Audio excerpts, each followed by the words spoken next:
Okay. So today we are going to continue with our discussion of transgenic livestock, which we had started in our last class, because there are a lot of applications about the transgenic livestock which we have to discuss and we have not. We have just covered a part of it as of now, and there is lots more to go in this particular section. So I think we saw this table last time wherein we wanted to see the different kinds of human proteins that are expressed in the mammary glands of transgenic animals.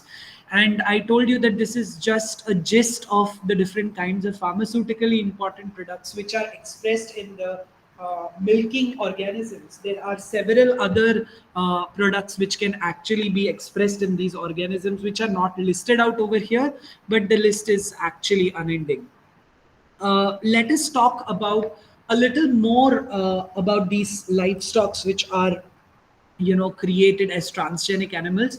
So just not the cows, but also you can see that transgenic sheep and goat are created. Though the amount of milk that the goat and sheep normally gives is much smaller than what is seen in the cow, but let me tell you that lactation in sheep and goats also yields hundreds of liters of milk per year.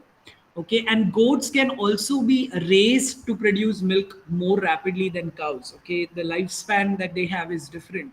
And recently it was seen that the US FDA, they approved a human protein called as antithrombin, which was produced in the goat's milk. And this particular antithrombin protein is used during childbirth or during surgery processes for a basic reason that antithrombin is a protease inhibitor. It acts as an anti-clotting factor.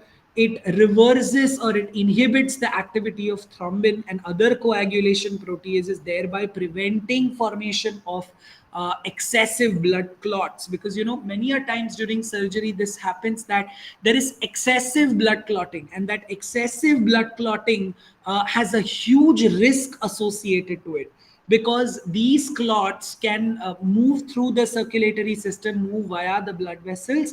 And there are several cases where it has been reported in the past that these excessive formation of blood clots have led to heart attacks and cardiac ailments because of blockage of the blood flow. And this is the basic reason why compounds like antithrombin become extremely crucial. They are very, very essential. And moreover, antithrombin also has an anti-inflammatory activity, which is also of great interest to us. So that's the reason why this antithrombin was expressed in the goat milk, and then it was purified from the goat milk. Approximately 1 in 5,000 people are unable to produce this protein naturally, which puts them at high risk of heart attacks and strokes. Because if this clot gets stuck somewhere in your circulatory system, the immediate effect that you are going to see in such individuals is that they may get a stroke, they may get a heart attack, and both of it obviously has fatal consequences. Now, while all these years when this problem was existing, antithrombin was extracted from the plasma of donated blood. But obviously, that supply is not enough, because the amount of antithrombin that you could recover from the donated blood is not a huge amount. So it's really, moreover, the extraction procedure is not really very effective, and that makes the entire process an expensive process, wherein antithrombin becomes an excessively expensive product. And there is also another problem with blood extraction, that you really don't know where that blood is coming from and what infectious agents would be present in it. We know that transfusion itself normally carries a huge risk, because we don't know what the donor might be harboring as a pathogen in them. So there is a higher risk of contamination with human pathogens also.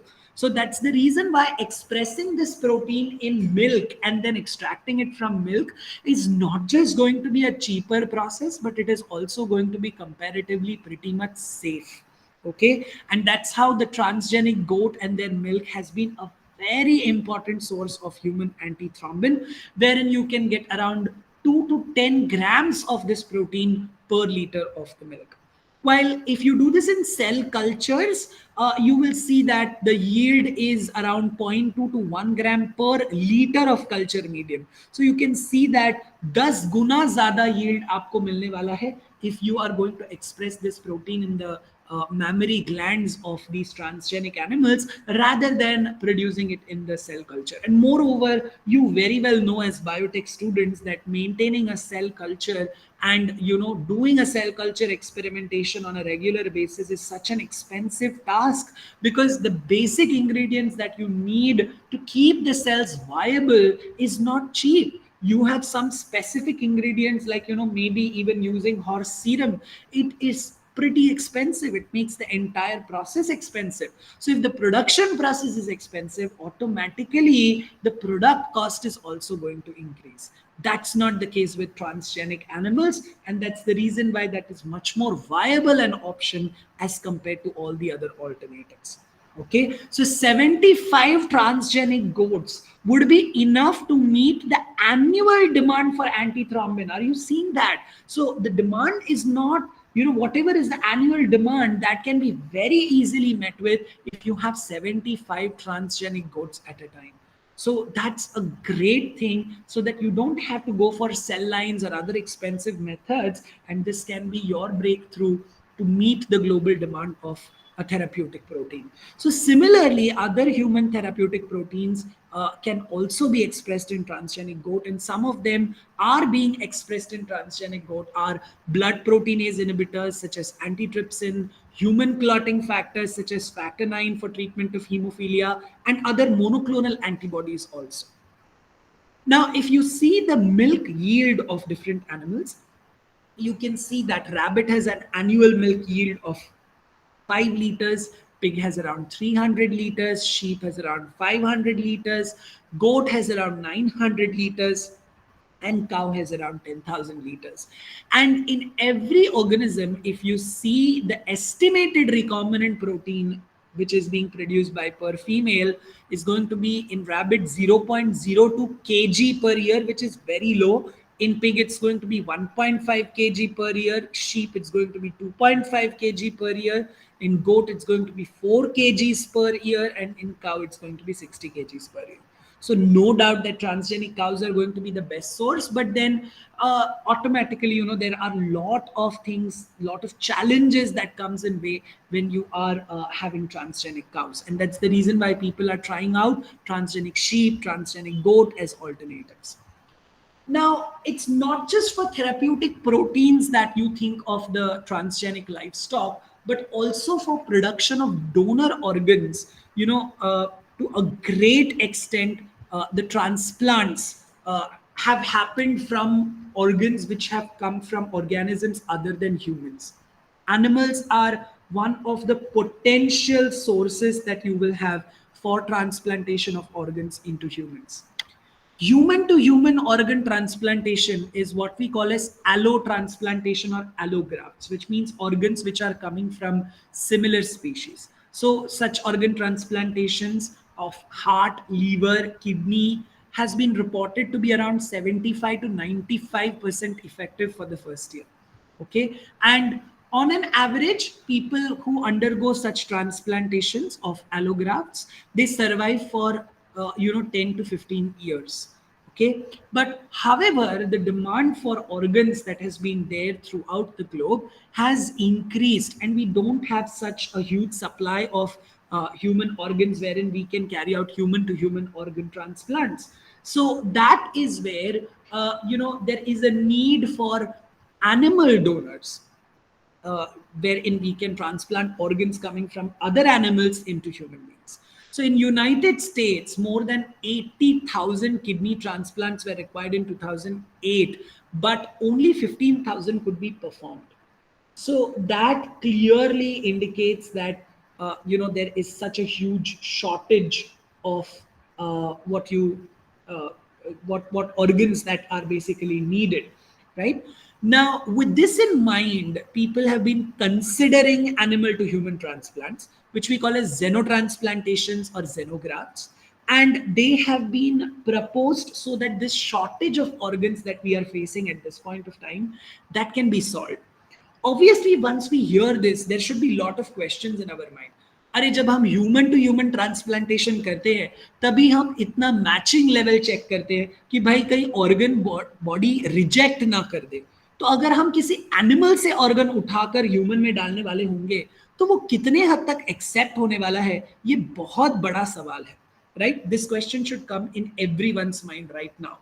So, swine has been considered the most likely source of organs for xenotransplantation because their organs are very similar in size. I hope all of you know that swine here refers to pigs, okay?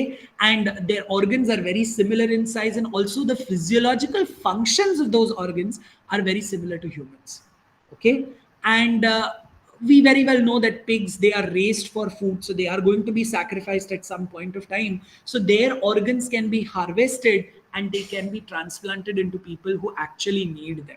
So that makes the concept more socially acceptable, that any which ways they are going to be sacrificed for food, so the organs in them can actually be put to good use, so that someone who needs an organ donor will be the recipient in this particular case, right? But the basic impediment or problem or challenge that you're going to face of organ transplantation between two completely different species is that there is a huge chance of hyperacute rejection because it's coming from a completely different species. So the immune system of the recipient's body may immediately recognize that भाई ये क्या है, ये कुछ नया दिख रहा है, इसको बस reject कर दो.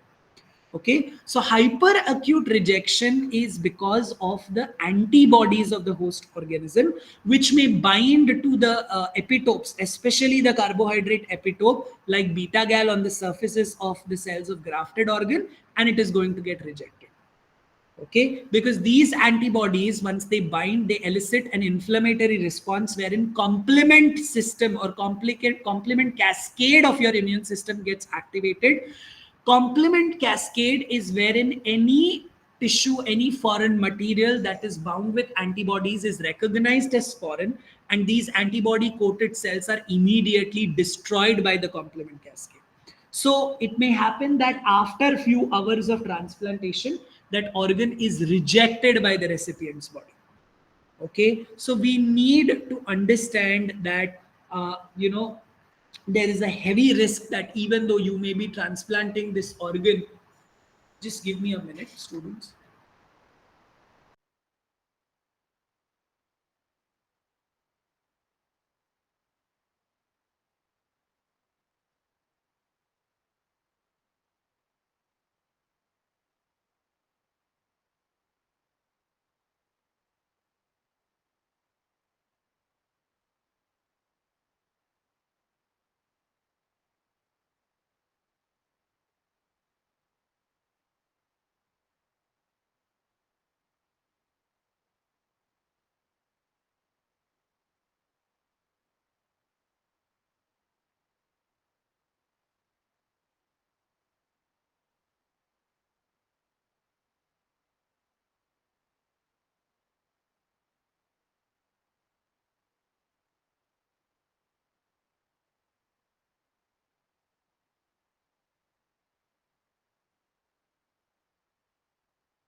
Okay, sorry, there was someone here in the department. Okay, so there is this huge risk that within hours the organ may just get rejected.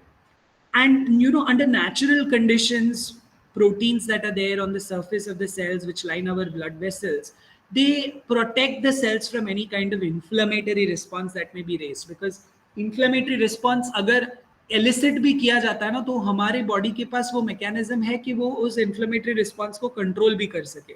लेकिन when you are transplanting a huge part like an organ, the inflammatory response goes out of control. Okay, and these complement inhibiting proteins that will keep the inflammatory response under check, they are highly species specific. So suddenly when a completely different species organ is inserted and an immune response is elicited against that, our body is not able to stop that because that response is being elicited against a completely different species epitopes. So हमारा body इसको control नहीं कर पाता, तो इसलिए वो organ कुछ ही घंटों में reject हो सकता है. Okay, so this is one of the major hurdles that you will see कि अदर एनिमल्स में से ऑर्गन निकाल के अगर हम ट्रांसप्लांट कर भी देते हैं तो वो रिजेक्ट हो जाएगा.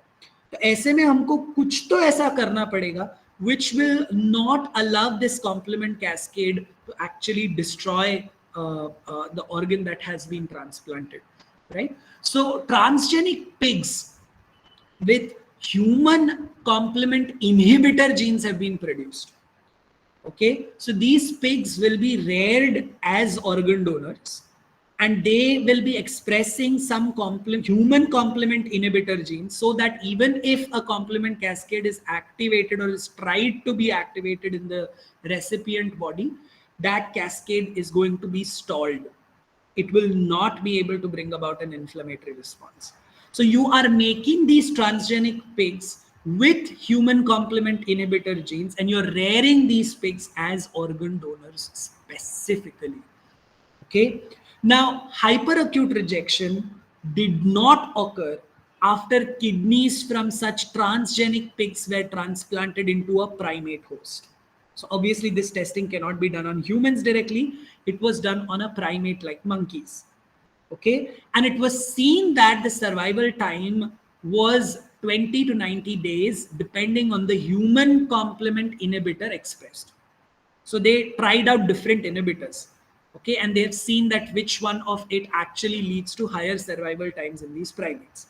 Okay, obviously that will have to be optimized then in humans also as to how many years will they be able to survive after this kind of a transplantation. So the survival time also depends. See, whenever you do a transplantation, no, there is always this risk of rejection that your immune system will recognize that as foreign and reject it. So that's the reason why whenever a transplantation is done, the doctors keep the recipient on immunosuppressive drugs. Now, what are immunosuppressive drugs? These are those drugs which will not allow your immune system to elicit a response. So immune system अगर response ही elicit नहीं करेगा तो rejection का tension ही नहीं है. लेकिन तुम कब तक उस इंसान को इम्यूनोसप्रेसिव ड्रग्स पे रखोगे, वो भी तो डिपेंड करता है, वो भी मैटर करता है. तुम हमेशा तो उसको इम्यूनोसप्रेसिव ड्रग्स पे नहीं रख सकते हो, क्योंकि एक और चीज हमको यहाँ पर ये समझना है कि जब तुम किसी को इम्यूनोसप्रेसिव ड्रग्स पर रखते हो तो उनका risk of suffering from other infection is also going to increase, no, because you are suppressing their immune system. So survival time was seen to depend also on the levels of the immunosuppressive drug that was administered. Now, another strategy that shows some promise in pig to primate transplantation trial is the production of transgenic pigs with organs that do not produce beta-gal epitope. Because see, this is the epitope on the pig organs that is recognized by the human antibodies, and then the complement cascade gets activated. Let us say that we get rid of this antigenic epitope itself.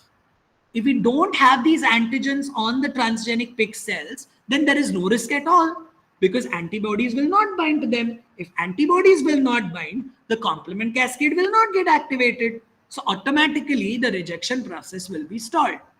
So if you delete the gene which encodes this 1,3 beta galactosyl transferase, which we call as the beta-gal gene, if you delete that, then automatically the problem is sorted to a great extent. Okay? Now, please understand that pigs are reservoirs for several pathogens. We very well know that swine flu, which caused disaster in human beings a few years ago in Pune and Mumbai, it was a bad situation. The pigs basically harbor a lot of pathogenic agents. Swine flu also has come from pigs only. So if the pig, which is acting as an organ donor, is actually acting as a reservoir for some latent pathogen. What is a latent pathogen? A pathogen is going to be in an inactive state in this particular organism, and it's going to become active at an appropriate time and favorable set of conditions. So if this happens, we need to understand that this could be disastrous if such animals act as organ donors. So, such latent pathogen examples like porcine endogenous retrovirus, it may become activated after the transplantation is complete and may cause infection in humans also.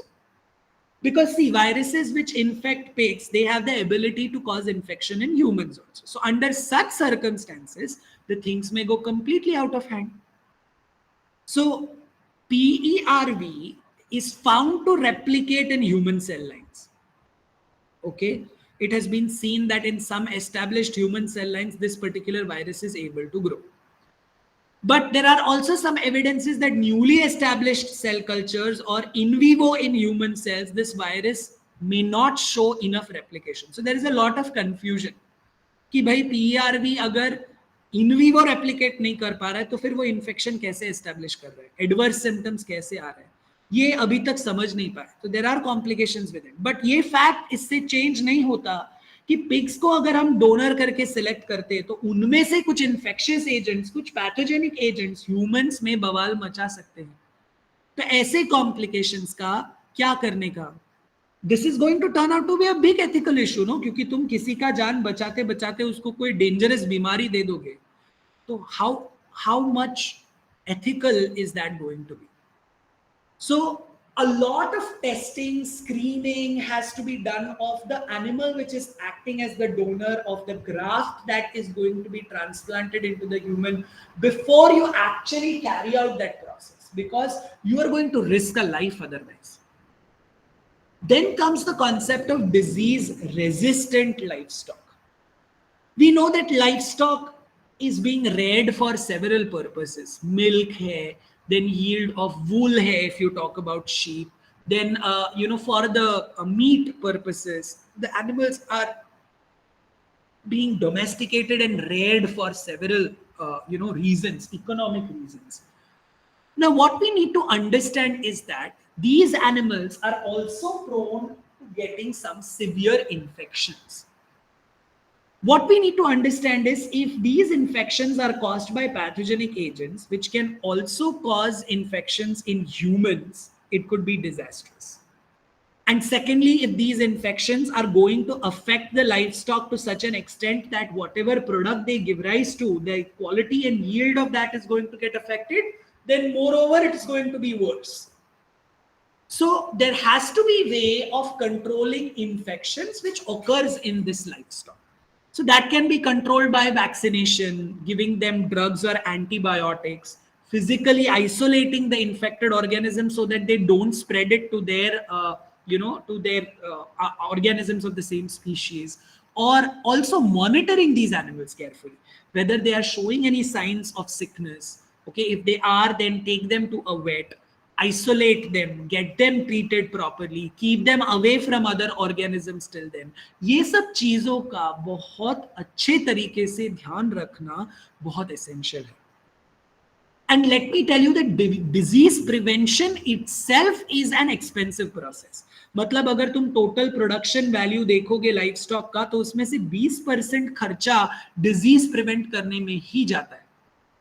And the development of transgenic animals with resistance to bacterial, viral, parasitic diseases would be phenomenal, क्योंकि फिर ये जो खर्चा है जो antibiotics में, vaccination में सब जाता है वो कम हो जाएगा अगर इनहेरेंटली ही ये एनिमल्स डिजीजेस को रेजिस्टेंट होंगे तो.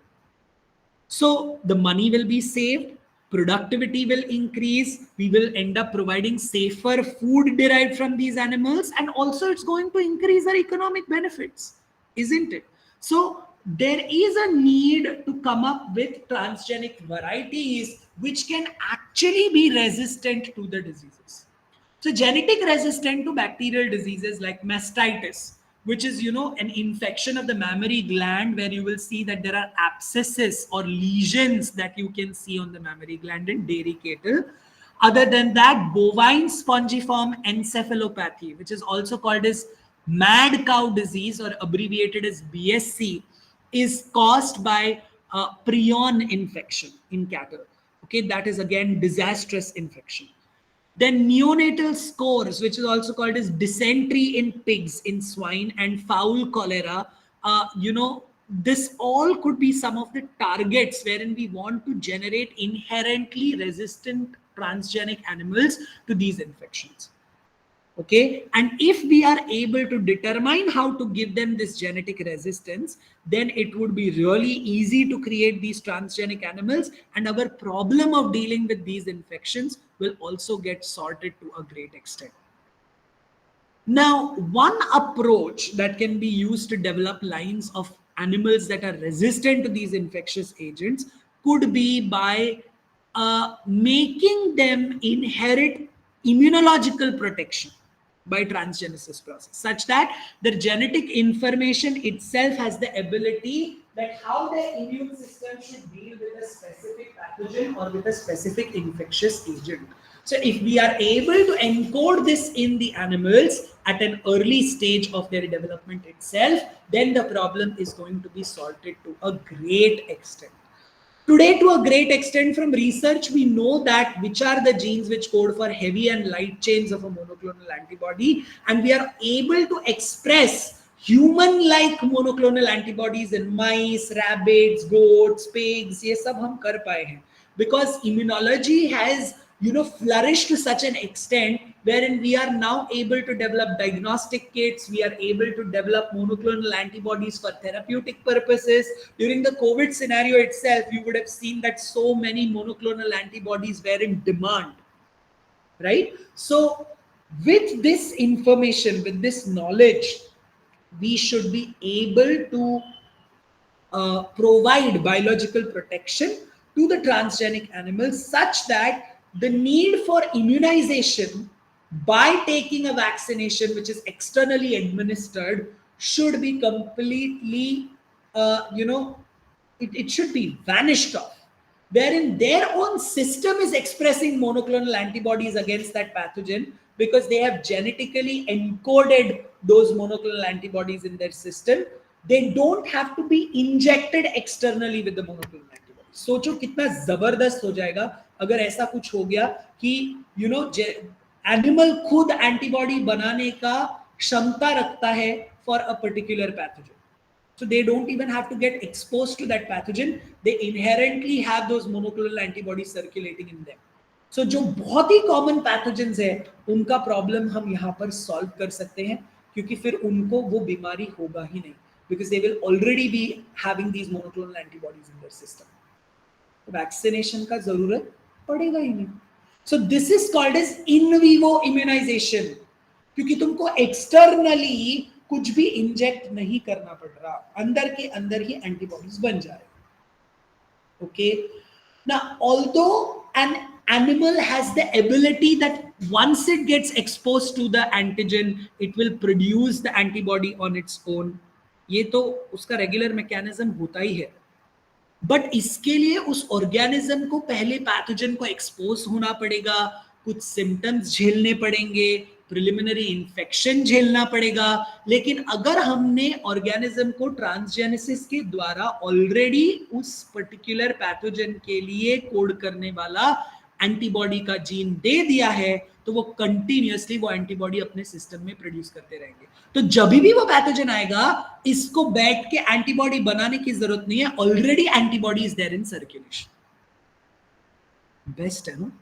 And imagine if this is also being expressed in their milk, the young ones, their young ones who are getting the milk from their mother, they are also acquiring passive immunity against that pathogen क्योंकि वो milk में, mother's milk में there is monoclonal antibody which is being expressed. So पूरा का पूरा तुम्हारा जो काम है वो finish हो जाएगा.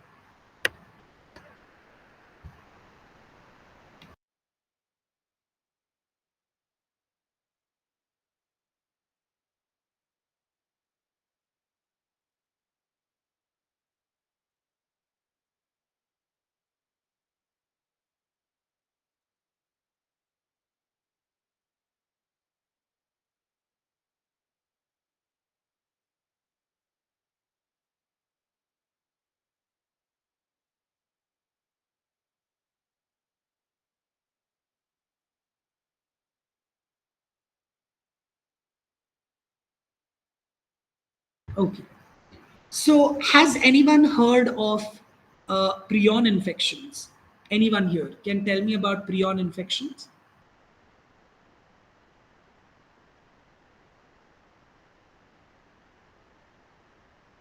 Anyone? Yes, so mad cow disease. Okay. What happens in a prion infection? Does prion infection happen in humans? Yes, sir. Have you heard of something called as Creutzfeldt-Jakob disease? Right. So prion infection में होता क्या है वैसे? मतलब symptom क्या होता है in humans?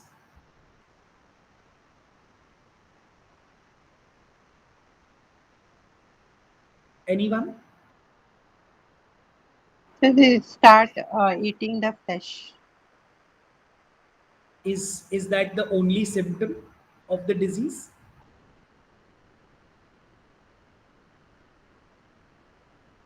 Okay, it's a neurodegenerative condition.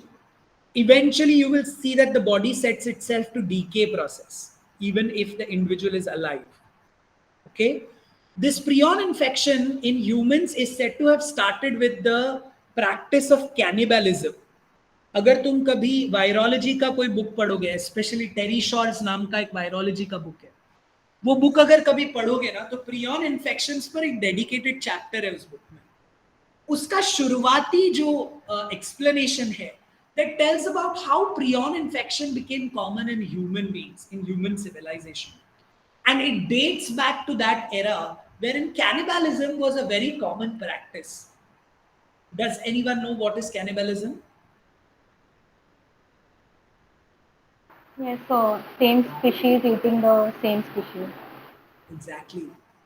So in humans, there were specific communities of the Western world who had this practice that once a family member dies, all the near and dear ones are going to assemble in the house, and they are going to divide the body parts of those of that particular dead individual, and they are going to eat it.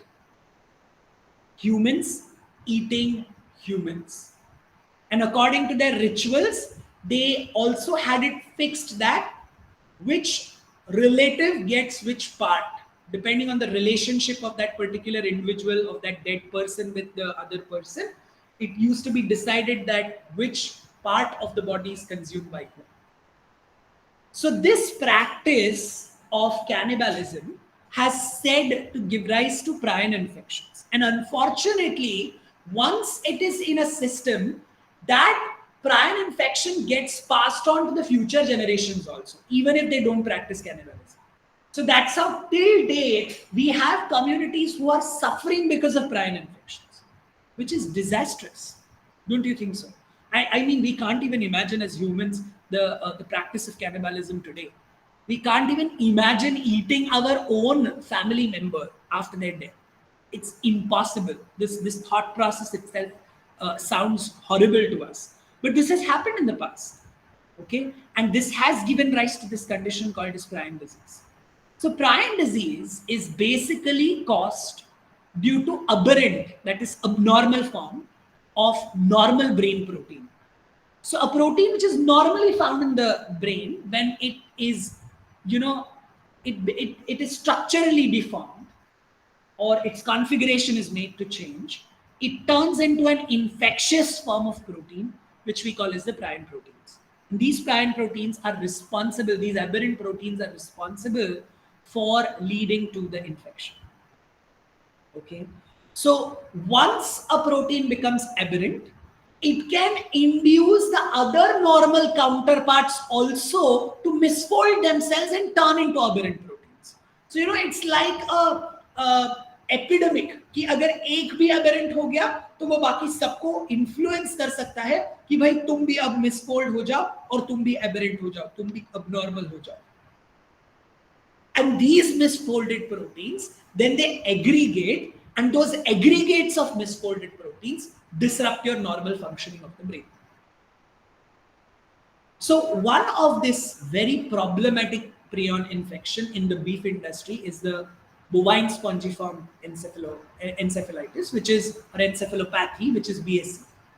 okay, which is caused by a mutant form of the protein, which is called as the prion protein BSC. So PRP BSC. It's the normal form of the protein. PRP BSC is a very normal form of the protein. Okay, so the normal form has been termed as PRPC. Okay, and the abnormal form is called as PRP BSC. BSC is the abnormal form and PRPC is the normal form. So PRPC को अगर मिसफोल्ड कर दिया, उसके regular structural conformation से तुमने उसको बदल दिया, so it gets converted to the prion protein form, which is the PRP-BSC, which is the abnormal form of the protein. Scrappy is another kind of a prion infection which you find in sheep. BSC often is referred to as mad cow disease because it leads to neuropathological symptoms in cows, and it also leads to huge economical losses in cattle and dairy industry. Okay, and scrappy is a similar form of BSC, but it takes place in sheep, but very similar. Unfortunately, there is no way to treat this condition, neither in cattle nor in humans. And unfortunately, many animals have to be killed once they are found to be suffering from this. Otherwise, they would end up spreading this to the other animals in the farm. So they are killed and they are incinerated. उनको जला दिया जाता है ताकि वो protein का form बचे ही ना और किसी और एनिमल को उस बीमारी को झेलना ना पड़े. Now, some evidence is there that prions can be transmitted to humans through consumption of meat products also, which are contaminated with prions. And it causes a different form of encephalopathy, which we call as the Creutzfeldt-Jakob disease in humans. And hence, in humans, the prion form, the abnormal form of the protein, is called as PRP-CGD. Okay, CJD. That's the Creutzfeldt-Jakob disease protein. That's the abnormal form in humans. Now, this disease, unfortunately, remains asymptomatic for a very long period of time.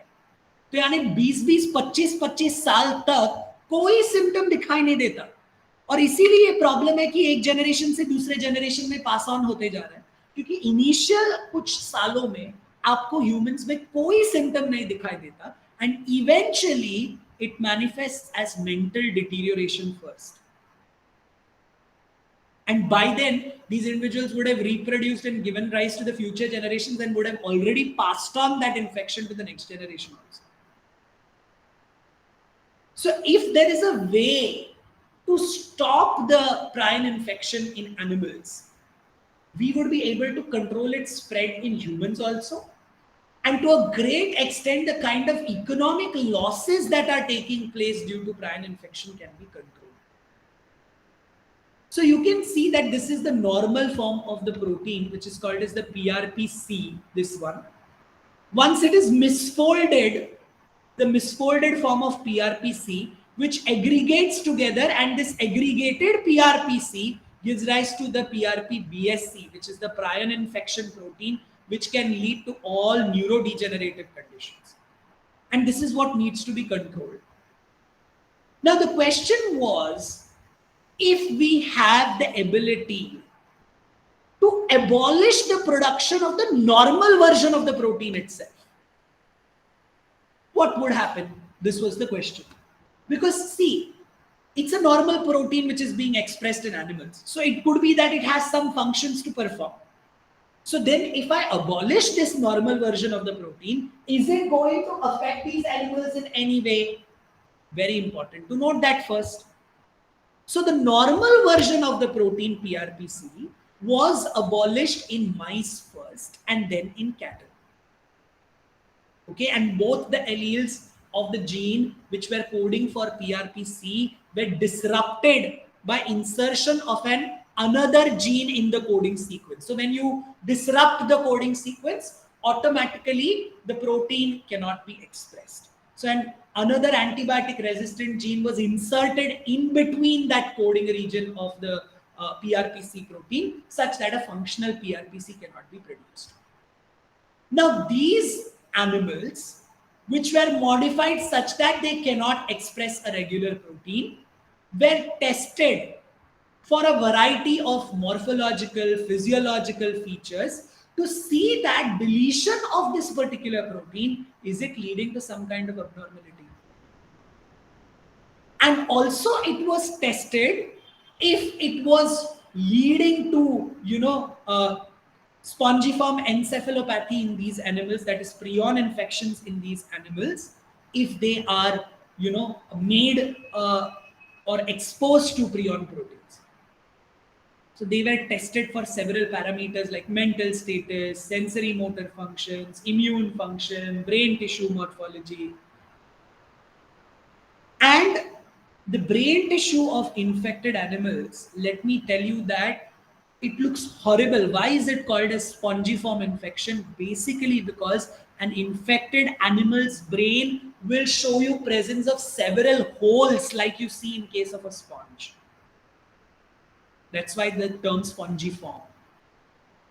So, transgenic cows were found to be normal and they remained normal for almost 2 years.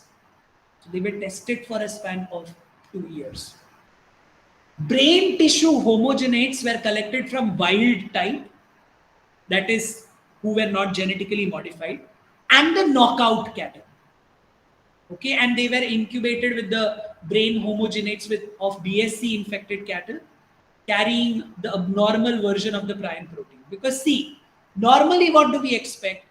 That if there is even a single prion protein, it's going to make other normal versions also misfold themselves and get converted into a prion protein. So they wanted to check that what happens when the wild type homogenate is incubated with an infected tissue homogenate and a knockout brain homogenate is incubated with a infected homogenate. So it was seen that in knockout, propagation of the BSC was not seen, while it was readily detected in the wild type. So it was proving that knockout animals will not be susceptible to prion infection. So it was clear that if PRPC is made misfunctional, then it is not going to cause prion infection, because normal PRPC is going to be very essential for prion infection to establish. So if you knock that particular normal version itself out, the animals will become resistant to prion infections.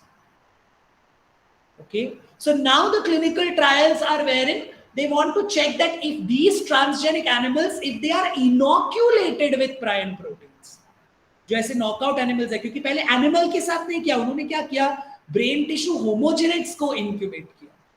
अभी वो in vivo study करना चाहते हैं कि एक transgenic animal के अंदर अगर जबरदस्ती से हमने प्रायन प्रोटीन इंट्रोड्यूस किया तो क्या उनको इन्फेक्शन होता है. So this is the image showing the experiment wherein the knockout, their brain homogenates, when incubated with the infected brain homogenates, there was no propagation of the infection. While wild type, when their brain homogenates were incubated with the infected brain homogenates, there was propagation of the infection. Right? So that is about the prion infection. Similarly, they have done for some bacterial infections also, like the bacterium Staphylococcus aureus, which is responsible for causing a very known common infection in cows, which is called as mastitis. So we will discuss about this, but we will do this in our next lecture. Okay, we will stop here for today and we will continue our discussion on this in our next session, wherein we'll first focus on Staph aureus and the infection that it causes, and then we will understand how you can make a transgenic animal resistant to the infection which is caused by the Staph aureus species. Okay, so we will stop here for today.